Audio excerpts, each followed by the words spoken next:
La première édition du Festival du livre audio s'ouvrait aujourd'hui à la médiathèque André Malraux à Strasbourg. L'occasion de découvrir une nouvelle sorte de lecture, écouter une histoire, de quoi raviver quelques souvenirs enfouis en nous. Il y a ce côté peut-être un peu aussi retour à l'enfance où on nous lisait des histoires et finalement on a gardé peut-être un peu cette âme d'enfant. On a un peu cette idée que avec le livre audio, c'est les soirées d'antan avec le grand-père qui avait sa famille autour et puis qui écoutait. Le livre audio, c'est aussi pouvoir partager une histoire à plusieurs. Et puis surtout, ce qui est sympa, c'est que ça autorise une lecture partagée.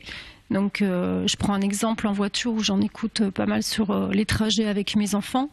Du coup, on est vraiment dans une écoute collective où après on peut échanger sur une lecture commune, ce qu'on a différemment avec la lecture silencieuse qui n'est pas quelque chose de vécu en collectif. Cependant, pour faire vivre une histoire, il ne suffit pas forcément d'ouvrir un livre et de s'adonner à la lecture.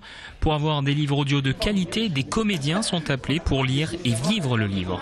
Ce que j'essaie de faire moi, c'est de transmettre à l'auditeur ce que j'ai perçu en lisant le livre. C'est un travail assez particulier qui se rapproche du conte. C'est magnifique, c'est une vraie chance de pouvoir faire partager des grandes œuvres littéraires à travers mon travail d'acteur. C'est un vrai bonheur. Au départ, pour les déficients visuels, le livre audio s'adresse aujourd'hui à un public plus large, les jeunes, les moins jeunes, les personnes qui n'ont habituellement pas le temps de lire. En tout cas, si vous voulez découvrir ce nouveau moyen de lecture, le Festival du livre audio continue les 24 et 25 mai à la médiathèque André Malraux et à l'UGC Ciné-Cité de Strasbourg.